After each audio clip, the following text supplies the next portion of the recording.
Hi viewers, welcome to Aadhan మరొకోణం. నేను మీ ప్రసాద్. పెద్దిరెడ్డి అక్రమాల ఫార్ములాను బయటపెట్టిన విజిలెన్స్ మరియు ఎన్ఫోర్స్మెంట్ అధికారులు. విషయం ఏంటి అంటే, ఈ భూ అక్రమాలు కావచ్చు, అక్కడ అక్రమాలు, ఇక్కడ దందాలు, ఇవన్నీ కూడా మనం వింటూనే ఉన్నాం. ఎన్ని అక్రమాలు చేస్తారు, ఎన్నో చూసాము. అడవులు కావచ్చు, అక్కడ ఎస్టేట్లు కట్టుకున్నారు, ఇది అది అని చెప్పేసి. ఇక్కడ నేను చెబుతుంది చిట్టా కాదండి, ఆ స్టైల్ ఆఫ్ ఫంక్షనింగ్.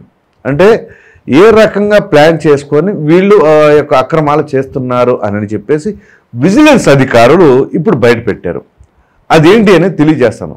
పైగా ఇది ఎలా తెలియగలిగింది అంటే, వాళ్ళు ఇప్పుడు విచారణ చేపడుతున్న క్రమంలో ఒకానొక చెరువుని ఆక్రమించారు. ఆ చెరువుని ఆక్రమించాలి అంటే వీళ్ళ ప్లాన్ ఆఫ్ యాక్షన్ ఏ విధంగా చేశారు, ఆ స్టైల్ ఆఫ్ ఫంక్షనింగ్ ఎట్లా చేశారు, సో అసలు ఇదంతా కూడా మరి ఎంత విలువ చేస్తుంది అనేది తెలియజేస్తాను. దానికంటే ముందుగా పెద్దిరెడ్డి రామచంద్రారెడ్డి గారి అక్రమాల పైన మీ అభిప్రాయం ఏంటి అనేది కామెంట్ సెక్షన్లో తెలియచేయండి.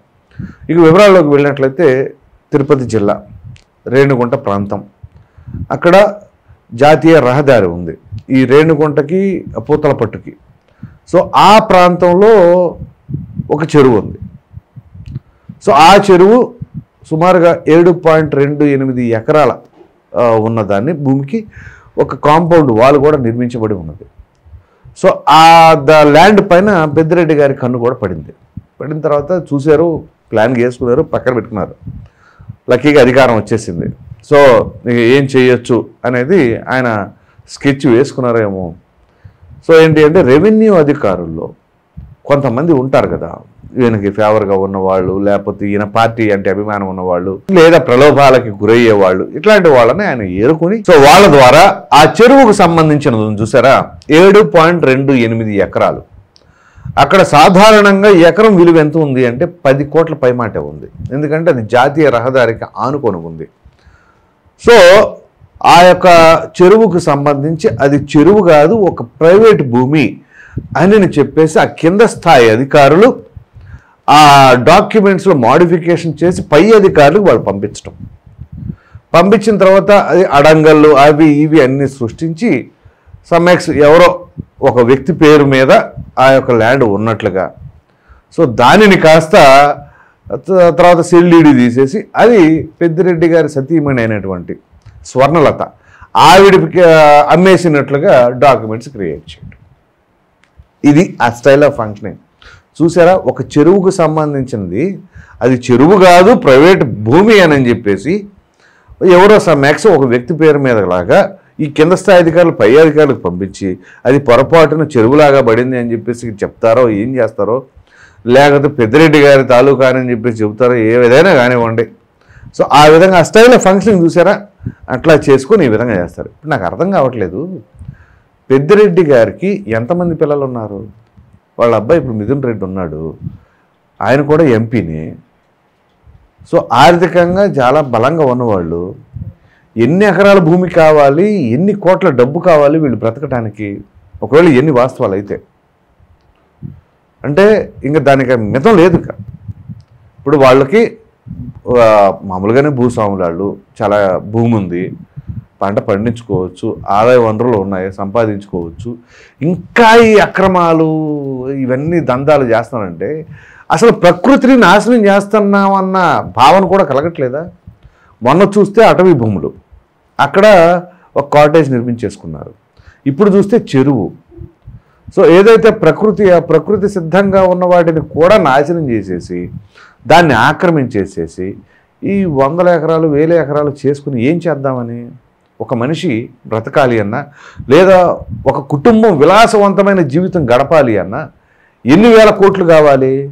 వీళ్ళ మీద ఇప్పుడు కొన్ని వేల కోట్లు దందాలు కబ్జాలు చేసినట్లుగా ఒకదాని తర్వాత ఒకటి వెలుగులోకి వస్తున్నాయి. అంతెందుకు, కూటమి ప్రభుత్వం అధికారంలోకి రాగానే మదనపల్లిలో ఫైల్స్ దగ్ధం. ఎందుకు దగ్ధం అవుతాయి అని అంటే దానిపైన అనేక రకాలైన కథనాలు. సో ఇక్కడ కూటమి ప్రభుత్వం మరి ఇవన్నీ ఎంక్వైరీలు చేస్తున్నారు, కానీ చర్యలు తీసుకునేంత ధైర్యం చేయలేకపోతుందా? ఒక అడుగు ముందుకు వేయలేకపోతుందా? ఇలా ఎందుకు అడుగు ముందుకు వేయలేకపోతుంది అనే అనుమానం కూడా చాలామంది కలుగుతుంది. ఎందుకంటే పెద్దిరెడ్డి గారు చేసిన మరి గత ప్రభుత్వ హయాంలో ఆయన హవాలో జరిగిన అరాచకాలు అన్నీ ఇన్ని కాదు. అంతెందుకు, చంద్రబాబు నాయుడు గారు అరెస్ట్ అయ్యి జైల్లో ఉన్న సమయంలో ఎవరో పాపం శ్రీకాకుళం నుంచి అపారమైన అభిమానం తెలుగుదేశం పార్టీ పైన శ్రీవారి దర్శనం చేసుకోవాలని మొక్కుకొని సైకిళ్ళ పైన వాళ్ళు అక్కడ చేస్తుంటే ఇదే పుంగనూరు ప్రాంతంలో ఏ రకంగా వాళ్ళని ఆపి దుర్భాషలాడి వాళ్ళ బట్టలను చించేసి టీడీపీ జెండాని కాళ్ళతో తొక్కేసి ఇంత చేసిన పెద్దిరెడ్డి అనుచరుల్ని ఏం చేశారు? ఇప్పుడు వాళ్ళ మీద వీళ్ళ మీద కేసు రిజిస్టర్ అవుతుంది కదా, పెద్దిరెడ్డి అనుచరుల పైన కూడా కేసు రిజిస్టర్ కావట్లేదంటే అసలు పెద్దిరెడ్డి గారిని ఏమీ చేయలేరా అనే భావన కూడా కలుగుతుంది. సో ఆ విధంగా 1 కాదు 2 కాదు ఇవన్నీ కూడా. సో ఇప్పుడు ఈ కథనం కూడా ఒక ప్రముఖ దినపత్రికలో ప్రచురితమైంది.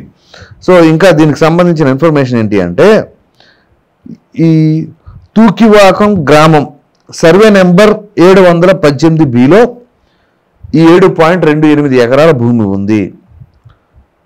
వైసీపీ అధికారంలోకి రాగానే పెద్దిరెడ్డి రామచంద్రారెడ్డి గారి కన్ను దీనిపైన పడింది. ఆ వెంటనే చెరువు భూమిని రికార్డుల్లో డికే సుబ్రహ్మణ్యం అనే వ్యక్తి పేరిట చేర్చేందుకు నివేదికలు సిద్ధమయ్యాయి. డిస్ట్రిక్ట్ కలెక్టర్కి ఆయనకు అందించిన నివేదిక మేరకు తూకివాకం సర్వే నెంబర్ 718B సంబంధించిన తప్పును సరిదిద్దాలని వెబ్ల్యాండ్ అడంగల్లో ఈ భూమిని పట్టాదారుడిగా డికే సుబ్రహ్మణ్యం పేరును చేర్చాలని 2019 జూలై 22న అప్పటి రెవెన్యూ శాఖ ప్రత్యేక ప్రధాన కార్యదర్శి మన్మోహన్ సింగ్ ఓ మెమో జారీ చేశారు. ఆ ప్రక్రియ పూర్తి చేసి 15 రోజుల్లో నివేదిక పంపాలని ఆదేశించారు. గమనించండి, 2019 జూలై 22 జగన్మోహన్ రెడ్డి గారు ముఖ్యమంత్రిగా ప్రమాణ స్వీకారం చేసింది ఎప్పుడు? మే 30వ తేదీ 2019లో. సో పట్టుమని 2 నెలలు కూడా అవలా మొదలైంది ఇక ఈ యొక్క పర్వం, కబ్జాల పర్వం. అది కలెక్టర్ దృష్టికి తీసుకువెళ్ళటం, ఏది ఇదంతా కూడా చెరువు కాదు ఒక భూమి అని చెప్పేసి ఆ పట్టాదారుడుగా ఒక వ్యక్తి పేరు చేర్చారు కదా, డికే సుబ్రహ్మణ్యం. అతని పేరు మీద ఆ విధంగా చేసి ఇట్లా చేశారు. సో చెరువు పోరంబోగును ప్రైవేటు భూమిగా రికార్డులోకి ఎక్కింది. వెబ్ల్యాండ్ ప్రకారం ఆ భూమిని 2012 నాటికి చెరువు పోరంబోగుగా నమోదై ఉంది. 2018లోనూ ఆ జాబితాలోనూ ఉంది. 2022 నాటికి ఆ భూమి యజమానిగా డికే సుబ్రహ్మణ్యం పేరు రికార్డుల్లోకి చేర్చారు.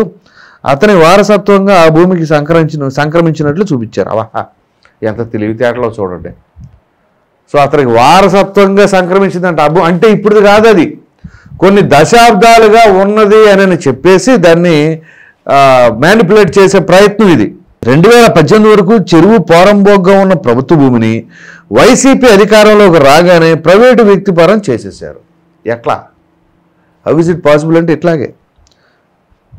సో దీనిలో మరలా 2022 మార్చి 5వ తేదీన ఆ చెరువు భూమి డికే సుబ్రహ్మణ్యం పేరిట రిజిస్ట్రేషన్ అయిపోయింది.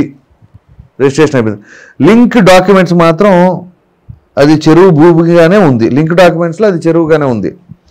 సో వెంటనే పెద్దిరెడ్డి రామచంద్రారెడ్డి రంగంలో దిగారు. ఆయన భార్య పెద్దిరెడ్డి స్వర్ణలత డికే సుబ్రహ్మణ్యం నుంచి ఆ భూమిని కొన్నట్లు 2022 మే 26వ తేదీన రిజిస్ట్రేషన్ జరిగింది. అంటే సుబ్రహ్మణ్యం పేరిట రిజిస్ట్రేషన్ జరిగిన 2 నెలల్లోనే ఆ భూమి పెద్దిరెడ్డి వశమైపోయింది. సో ఈ భూ కబ్జాపై సమగ్ర దర్యాప్తు జరిపించాలని, కబ్జాదారులపై చట్టపరమైన చర్యలు చేపట్టాలని విజిలెన్స్ ఎన్ఫోర్స్మెంట్ ప్రభుత్వానికి నివేదిక అందించింది. పెద్దిరెడ్డి గారి వయసు ఎంత ఉంటుందండి? సుమారుగా 70. ఇంకా ఈ అక్రమాలు చేసి ఆక్రమించేసి ఏం చేద్దామని, ఇలా 1 కాదు 2 కాదు కదా, పోనీ ఏమన్నా ఏమి లేనోడు లేని అనుకోవటానికి అసలు ఇంత దారుణంగా ఇంక మహాబతికితే ఎవరైనా ఎంతకాలం బతుకుతారు? దేవుడిచ్చే ఆయుష్ ఎంత ఉంటుంది? 80 సంవత్సరాలకి సరిగ్గా నడుస్తూ ఉన్నామంటే సూపర్ కింద లెక్క. పోనీ ఇంకా మహా ఉండి ఇంకో 15 ఏళ్ళు అనుకుందాం, లేకపోతే 20 సంవత్సరాలు అనుకుందాం, 90 సంవత్సరాలు బతుకుతారు అనుకుందాం. పోనీ 100 వేసుకుని 30 ఏళ్ళు బతుకుతాం. ఇంకా 30 ఏళ్ళు బతకడానికి ఇన్ని అక్రమాలు అవసరమా? ఇప్పుడు ఈ అక్రమాలు బయటపడి లోపల పెడితే ఏమంటారు? అదిగో వయసు కూడా చూడకుండా లోపలేసారు, ఇదిగో అది ఇది కక్షపూరిత ధోరణితో కూడా ప్రభుత్వం వ్యవహరిస్తుంది అని. అలా వ్యవహరించలేకేది 9 నెలల నుంచి బయట ఉంటారు కదా. సో ఇవాళ ఇక్కడ ఎన్ఫోర్స్మెంట్ అధికారులు, ఆ విజిలెన్స్ వాళ్ళు వీళ్ళందరూ కూడా ఎంక్వైరీ చేసి తర్వాత 1-4 సార్లు చెక్ చేసి ఆ రిపోర్ట్ పంపించిన తర్వాత కదా ఈ విధంగా ఉండేది. సో ఇవన్నీ కూడా మనం పరిశీలించాలి అని అంటే ఖచ్చితంగా మరి ఈ ఆధారాలు మరలా ఇంకొకసారి క్రాస్ చెక్ చేసి బయట పెడతారా? ఇక కేసు రిజిస్టర్ అవుతుందా? అయితే ఏం జరగబోతుంది? ఈ యొక్క పెద్దిరెడ్డి కుటుంబంలోనే మరి అంటే పెద్దిరెడ్డి గారికి పరిమితం అవుతుంది. మరి పెద్దిరెడ్డి గారి భార్య పేరు మీద ఉంది. మరి ఆవిడ కూడా ఇప్పుడు ఏదైతే పేరు నాని గారు కనుక ఆ రేషన్ బియ్యానికి సంబంధించిన దాంట్లో ఆయన సతీమణం చూసారా, అదేవిధంగా ఇప్పుడు ఈవిడ కూడా ఉంటే అదిగో మహిళల పైన కూడా ఈ విధంగా చేశారు అనే పరిస్థితి నెలకొంటుందా? ఏం జరగబోతుంది తెలియాలి అంటే వేచి చూద్దాం.